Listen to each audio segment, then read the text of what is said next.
have them installed right now. So minimal customization, minimal interfaces. A trap that so many transit systems fall into is having one company do the trains, another one do the signaling system, another one do the interlocking, another one do some other element of it, project management maybe, and you've got to get them all to cooperate and talk together and make sure their products work. And invariably, it goes horribly wrong. So that's another principle. Another principle that we need to bite the bullet, and I know it won't be popular, but bite the bullet and allow extensive weekend closures. It won't be popular because people cherish 24/7 service here, but we will never get this system where you want it to be if we carry on just saying we're going to try and fix this thing in between trains. We've got to bite the bullet and have weekend closures in order to make this happen. And then, what else? Finally, the other priority or the other principle we applied was where our previous plan had looked at doing the lines in order of age, which kind of made sense, right? You do state of good repair. I'm adding something else to the mix. If it's two ends of a spectrum, state of good repair and need in terms of capacity, we were totally down this end of the scale. I want us to move more to the middle. So yeah. If you just do it by age, the Lexington's not a priority because it's got 1960s signalling, which sounds old, but actually it's quite modern by our standards, which is kind of sad. But that line chronically needs more capacity, so we're going to bring that forward, and that will be done within the first 5 years. So anyway, bringing in all these principles has enabled us to cut the implementation time by 75%. No more 50 years, we can do it in 10. And 5 of the lines will be done within 5. So what does it look like? This is today.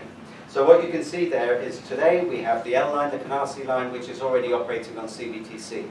And it is no surprise that that line enjoys around 90–95% on-time running, whereas the others are around 60%. And the reason for that is, with CBTC, it's basically run by a computer, and you can space the trains much more easily. You can also run many more trains because the trains are talking to each other, so you can get them to move up safely closer together than fixed block where they have to maintain a certain distance apart. It's inherently more reliable, there's less to go wrong. And the second line that will also go live finally this year in the fall is the 7 line, the Flushing line. It's been a very difficult project, not least because a whole load of the equipment got damaged in Superstorm Sandy, which sets us back. But anyway, I think we're on the final glide path now. This weekend, actually, it's another cutover of equipment, and we're on the glide path to finally finishing off Flushing line. So that's 2018, 900,000 people on CBTC today, within 5 years. By targeting these lines, and you can see them up there on the screen, including the big guns of the Lexington and EFM&R and the AC&E on the west side, we can get to 3 million riders a day on CBTC within 5 years. And if you look at that map, that's a pretty hefty chunk of the network. But within another 5 years, we can get to 90% of trips on CBTC, 5 million riders a day. And I've had people who I know, who I respect, who say, God, that's ambitious. And it is, right? It is super ambitious, but I believe it can be done, and it has to be done. So what you see there now is 90% of the system covered. Pretty much all of the lines that need to be covered in terms of capacity need and state of good repair. That's not to say we forget about the other areas. They're either newer or have less capacity constraints. We will then go on to do them in the 10th to 15th year, 11th to 15th. In other words, the final 5. So all of that lot can be done in 10 years. And wait, it's a bit like those ads, but wait. If, and it's a big if, because I'm relying on building this plan around known proven technology, which is CBTC. But if ultra-wideband, the much talked about ultra-wideband technology does prove to be a goer, and it's not in itself a signalling system, but it's a hefty constituent part of it, and it would mean that we could do this quicker, cheaper, and in a less intrusive fashion, we may be able to get even more done within the 10 years or in less than 10 years. But right now, I'm premising this plan, predicating it on known products. So that's what's going to happen. Now that in itself would be great, but it's a bit of a hard sell saying to you, right folks, we're on the case where you're going to have to wait 10 years or 5 years for improvements. Absolutely not. There's loads that can and should be done right now. And that's what Sarah's going to talk about in the customer commitment. But to me, there's so much low-hanging fruit here. There's so many basic things that could be got right now. So that's basics, right? That's basics such as the cleanliness of the system, the provision of timely and useful customer information, the use of root cause data so that we get to the root cause of what delays, what's causing delay, and then we do something about it. To finish off the subway action plan, to make your service experience in stations more enjoyable. So that top one, we are going to change radically the way that we run our stations. There was a sort of effort of station managers a few years ago, and I do remember coming to New York years ago and seeing people's pictures on the stations, and that was okay, but it didn't really get to the bottom of what a group station manager should do. I know what a group station manager should do, because I used to be one. I was a group station manager for King's Cross on the Tube back in 1995.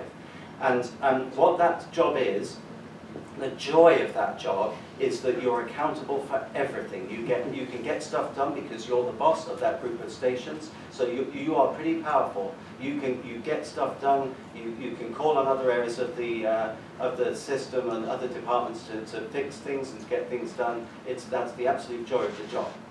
It's also the curse of the job because you're accountable for everything. So what we're going to do is have single point accountability going forward. We will not have situations where literally windows get left on stations covered in pigeon crap.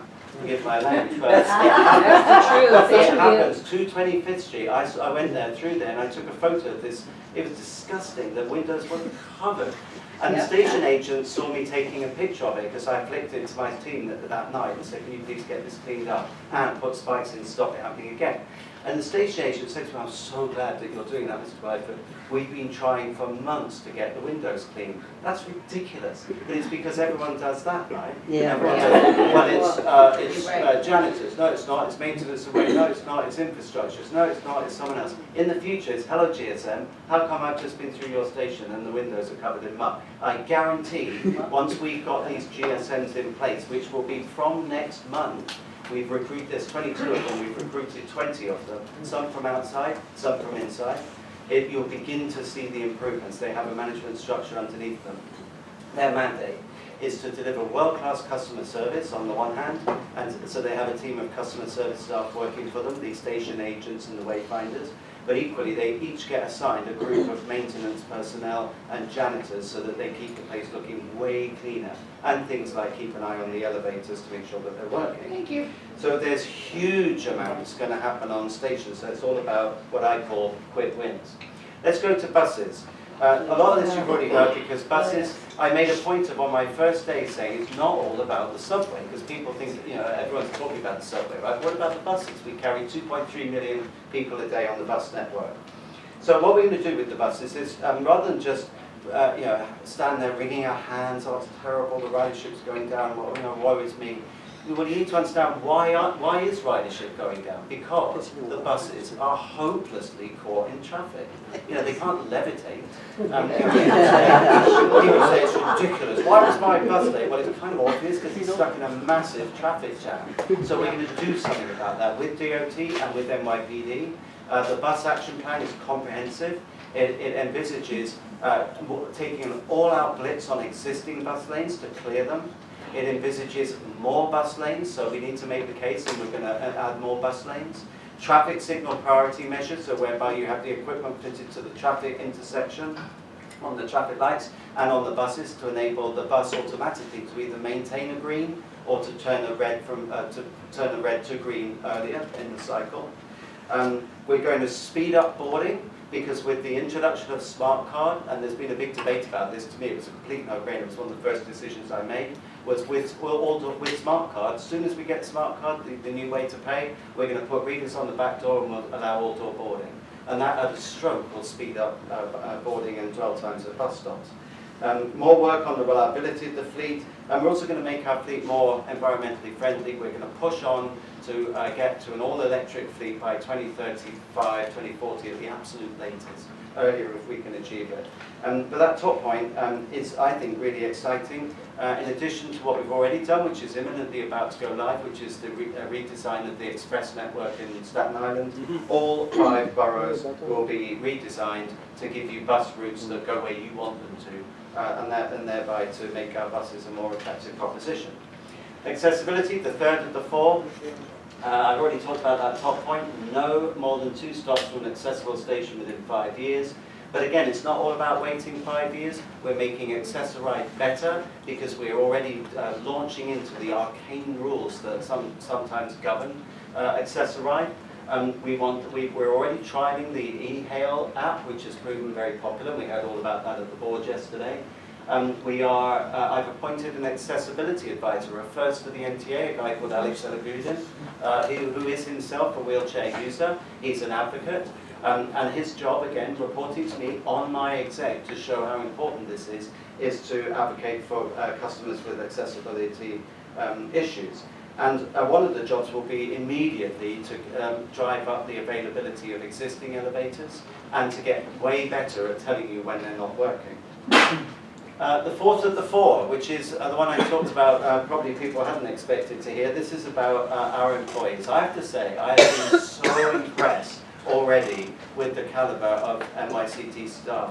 You know, against the odds, in spite of everything, in spite of relentless criticism, most frontline staff here are good as gold. They really are. They're very upbeat, they're very professional, they want to do a good job, and I think in some cases they just need better leadership, and they will go out and they will excel. So we're really putting some thought into having the right organizational structure populated by the right people with the right skills, with the right mandate. So we've set up some new business groups. Sarah heads up one of them. We didn't used to have a chief customer officer, we do now. Sarah is the customer advocate. And we're now finishing off appointing the other senior people to my executive. The way that you deliver great customer service and the way you deliver world-class service isn't through a big stick. A lot of transits have tried that, through this sort of fearful regime, this sort of top-down, my way or the highway regime. That works in the short term, it doesn't in the long term. We should differentiate between capability and conduct, and we should absolutely inspire and motivate people and give them opportunities to excel, while still not letting the errant few off the hook. We're not going to be a soft touch. There are a few bad apples. You'll get that in 50,000 people. But I start from the premise that most people are actually good as gold at this company. I want to back them. There are 4 themes that run through the plan. So those are the 4 priorities. But sorry, there's 3 foundations. So I'll get my facts right. 4 foundations. 4 foundations, things that aren't initiatives. They're just the backbones of this plan. 1, agility and accountability. This is about getting the processes right so that they work for you. This is also about being transparent. No more sort of not telling you if there's bad news. No more being secretive or whatever. Absolutely, we want to make ourselves more accountable. We've got dashboards being produced, and we're telling you how we're performing against targets. But also embracing innovation, streamlining our procurement processes, and spending your money more wisely. Safety, security, and resiliency. I'm a former safety director, so if you ever worry about safety, well, don't think I don't. I've got a go-to-jail card, and you never forget that in my job. So you can be certain that with me at the helm, I will always obsess about safety. Having run King's Cross and having had the word safety and director in my title, it means a lot to me. So we're doing a lot in terms of working with PD, NYPD to increase the visibility of policing on stations. To keep you safe and secure, we're undertaking quite a lot of work behind the scenes with the security forces. But also doing things like more resiliency work, because Superstorm Sandy was extreme, but unfortunately these kind of events are becoming more common. The third theme is customer service and communication. All of our jobs, but the one that Sarah leads on in particular. So we talk about committing and following through. Well, in a second, I'm going to ask her to just headline for you what the customer commitment's all about.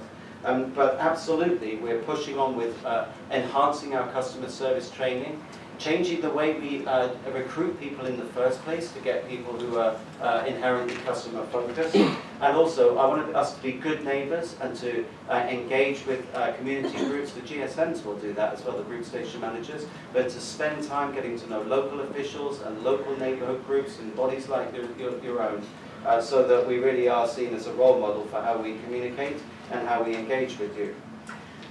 So what's next? Really, I've touched upon most of this. I mean, the big issue for me now is job one was effectively two initial jobs. One, get the plan written and get it out. Two, to push on with the immediate improvements that we're doing right now. And I've stated publicly we're going to try and take 10,000 delay incidents a month off the total by the end of the year, which is a massive ask. But that's something that we're signing up to. But three, and don't underestimate it, an all-out now lobbying campaign to get the money to pay for Fast Forward. That's the elephant in the room. You notice I haven't mentioned a figure. Various figures have been bandied about. They're not a million miles off, but we want to make sure we get the number right before we publicly declare it. But here's my closing point. If we stick our heads in the sand and we hope that this thing goes away, and maybe the subway action plan and everything starts to come together so things do improve a little bit and the heat comes off, that is false economy. We will regret that. The reason being, if we don't bite the bullet and we don't take the action now and we don't deliver Fast Forward, the need doesn't go away. I would argue it becomes more pressing because New York's population is growing, the system's getting ever older, the signaling system's getting older by the day, and it'll only become more difficult and more expensive. So wish me luck. I'm about to start on a massive one-year lobbying campaign to get people to back this plan, because that's what we need to do, ladies and gentlemen, to sort out transit in this city. Okay, thank you.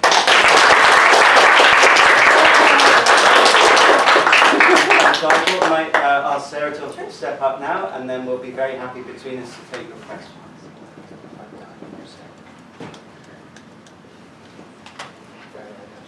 Guys, so I'm thrilled because we're going to announce the customer commitment later today. It is a list of time-bound improvements that we will be putting forth that we're going to complete by the end of this quarter, which means October. And so we're going to be much more transparent, but you can hold us much more accountable for improvements and for identifying the things we're spending your money on, because it's really all of our resources. We want to make sure we're using the best way we can. So we're going to be doing things like installing PA systems at stations that don't have them yet. So that's very exciting. But there are close to 90 stations that still don't have PA systems. So we've committed to doing 13 of them by October, hoping to complete the rest of them by mid-next year. We're going to shortline the timeline to reduce reduced fare Metro cards from 4 weeks to 2 weeks. We're also going to be reducing the timeline for regular Metro cards that might be lost as well.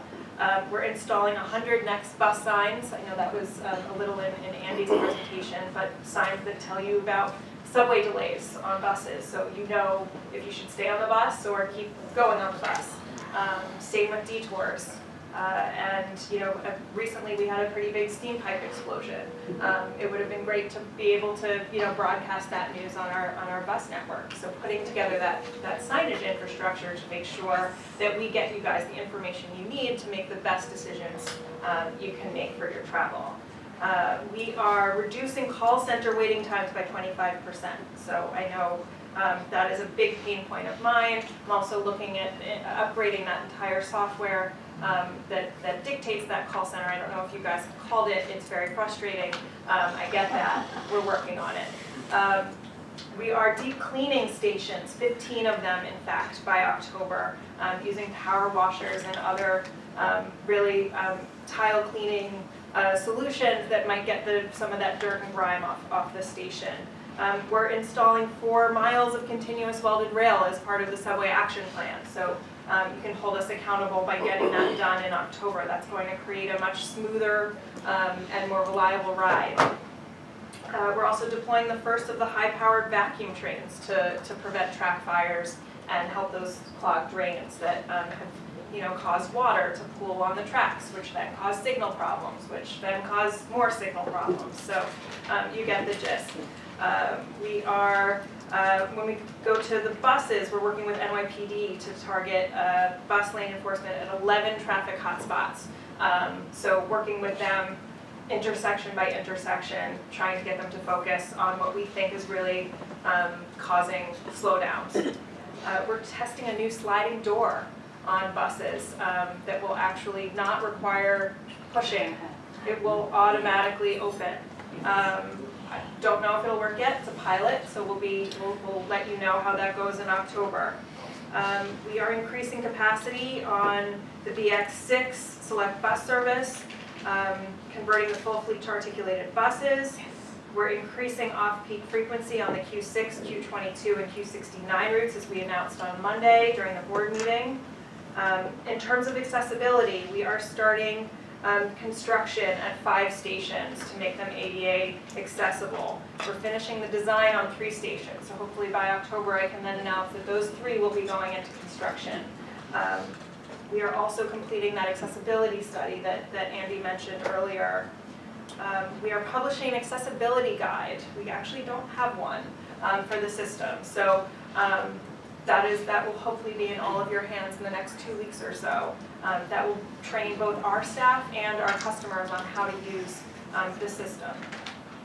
We will also be installing signage on our elevators that will tell you if the elevator is out, where the next elevator might be. And that unfortunately might require back riding or taking the subway up another stop, but at least that information is clear and helpful to those that need it.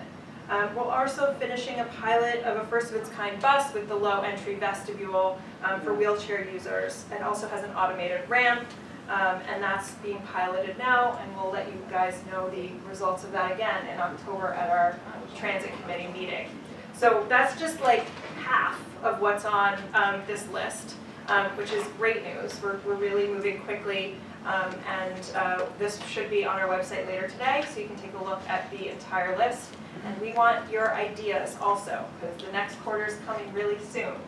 Where do you want, our resources focused?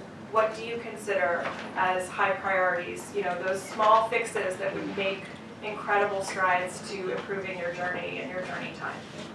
So, how do you want those? How do we submit those? Yeah, to sure. you? There's a on the actual customer commitment. There'll be a link to the form. But also, if you just go to our website, you can just click email us, and that gets you to our program, right? That submits what you guys say to me, who I actually read everything.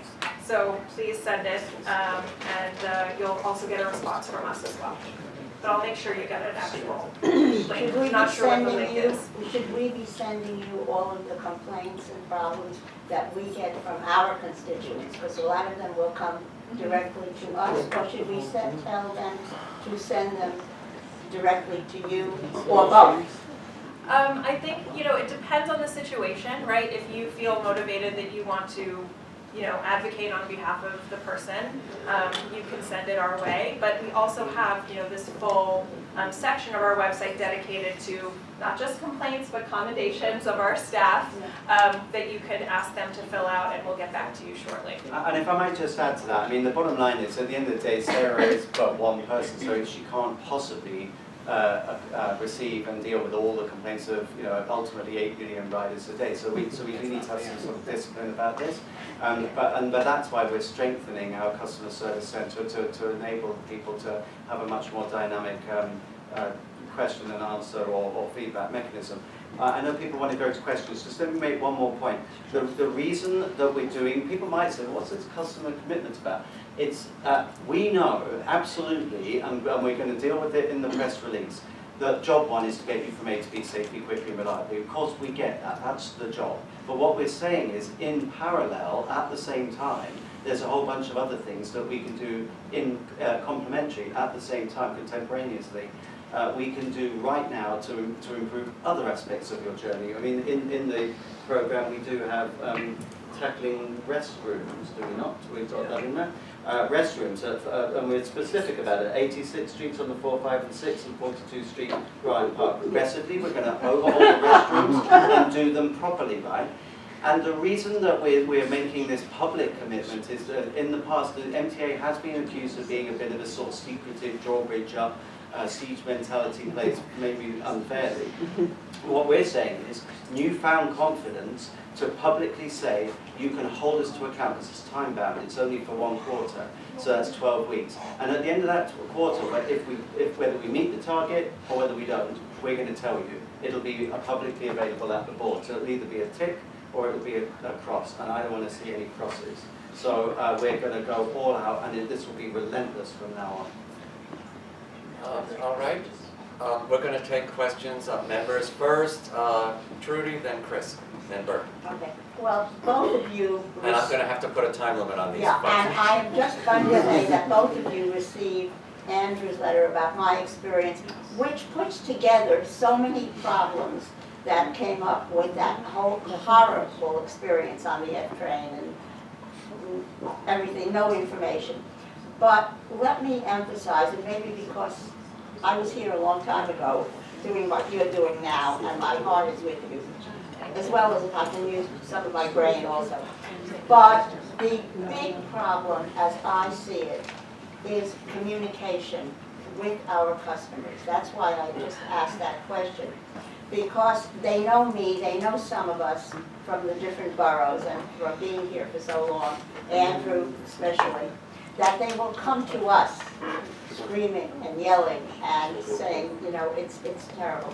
And it is so important to have that communication. I try, but I'm one person, Andrew's one person, Marisol in the Bronx is one person, Chris is one person in Brooklyn. So that if you, in terms of just communicating more, and also having the inter-system communications, because something that we brought up yesterday, our bus meeting, that there is, when there is a problem on the subways, the buses don't get to know about it, so people come pouring out of the subway. An incident just happened recently at 77th Street on the number 6. So that there needs to be, again, I will say, communication. So, it's not unique to here, but the problem is, it's not unique to here either. This same complaint used to happen in front of where people go, why was it? I got off a streetcar, I could have carried on further west, but I got off and I went downstairs to the subway and I find the subway's closed, and I come upstairs and then what typically happens, you get on the next streetcar and have a right go at that poor sod who's driving the next stop of that streetcar. Why didn't the first streetcar say? Because they didn't know. Because you're using this, you know, sort of 1970s hopelessly out-of-date so-called technology. So one of the many things we're doing as a team is upgrading the systems such that the employees have that info. And not just the employees, but we want it to be conveyed straight to you on the device of your choice as well, and on static info screens, right? So we get the problem. Right now, one of the reasons staff don't tell you is because invariably they don't know. Exactly. Chris? Sarah and Andrew, I have something else for you also that I'd like to give to you, but the concern that I'm seeing right now, that you mentioned cleaning also is, forgive me I have to say this, but there are certain things on the platform that are there, and they're definitely in Brooklyn and Queens, and there is a concern about those as well. And if we hope we do work on the accessibility, unfortunately Ethan couldn't be here, but the concern is we need to work on definitely the accessible elevators and getting, you know, making sure they're cleaned up, because it's been getting lately disgusting to see the homelessness level is getting too much on this. So I hope we can work together and get something done. As Ellie's giving it to you, thank you, Ellie. And I hope we can work on. I've been on the new test bus already was running on the X5. I have to say it runs really good and was smooth. With the 88 members was with me. We really like it. Just there's a couple of glitches needs to be fixed, but I hope it does run in the near future. Thank you, Chris. Bert? How many minutes? Andy, I'm a full-time New York City rider for like 75 years. I'm also the next railroad man. I'm curious as to how are you going to get standardization on new passenger car equipment? It hasn't been done yet. There's tremendous competition between every city in the country. Manufacturers don't know what to do. Are you going to be able to get that? Well, funny you should say that because it's been a busy day. This morning we started off with a conference of where we were setting the scene for rolling stock, CBTC, also signaling suppliers, wayside signaling equipment suppliers, financiers, and new innovators, so sort of disruptors. It was deliberately done. All of those different constituencies, we were setting the scene of this fast forward plan, and basically saying, this is a huge pie.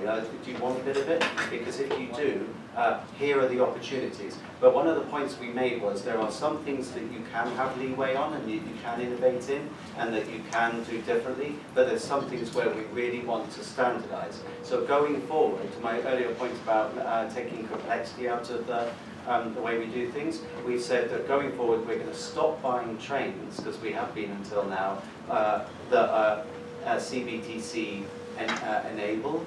In other words, you could fit it at a later date. We want them equipped. So we'll end up with much more standardized product.